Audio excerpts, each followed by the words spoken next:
روایت ہے، حضرت ابو ہریرہ رضی اللہ عنہ روایت کرتے ہیں کہ اللہ کے نبی صلی اللہ علیہ وسلم نے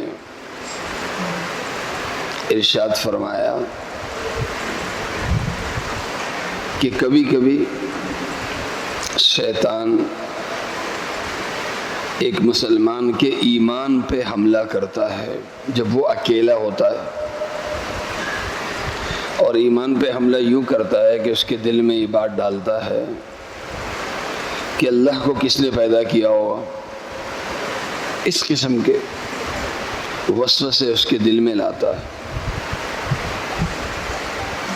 تو حدیث پاک میں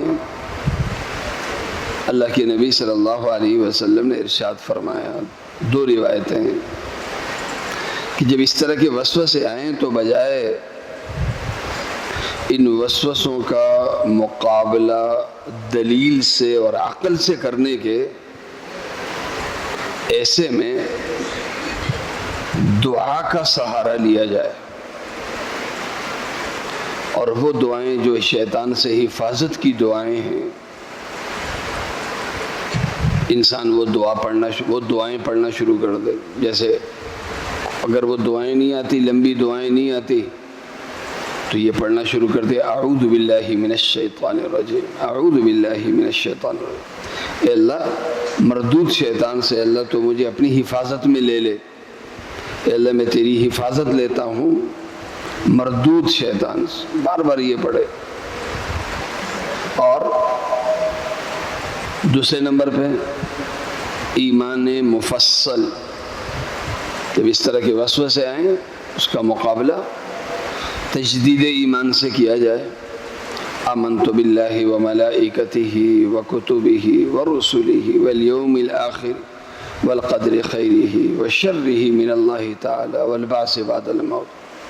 صرف یہ پڑھنا نہیں ہے بلکہ دل کی تصدیق کے ساتھ، آمنت باللہ، میں اللہ پہ ایمان لایا ہوں، میرے دل میں جو بھی ہے میں اللہ کو بغیر دلیل کے مانتا ہوں، اللہ کے فرشتوں کو مانتا ہوں، اللہ کی اتاری ہوئی کتابوں کو مانتا ہوں، اللہ کے بھیجے ہوئے پیغمبروں کو مانتا ہوں، میں مرنے کے بعد کی زندگی کو اور یوم آخرت کو مانتا ہوں۔ مرنے کے بعد جیسے دنیا میں ہم پیدا ہوتے ہیں، اسی طرح مرنے کے بعد ایک نہ ختم ہونے والی زندگی کے لیے ہمیں دوبارہ سے اٹھایا جائے گا، میں اس عقیدے کو مانتا ہوں۔ خیر اور شر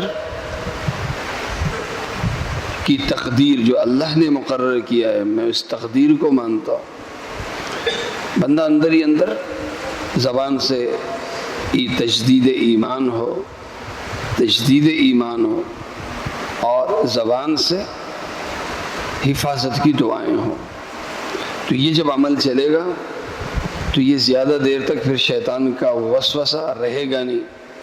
شیطان کا وسوسہ ان دو دعاؤں سے کیا جائے، حفاظت والی دعا سے اور ایمان کی تجدید ایمان، یعنی ایمان مفصل کے بار بار پڑھنے سے۔ اللہ تعالیٰ مجھے اور آپ سب کو عمل کرنے کی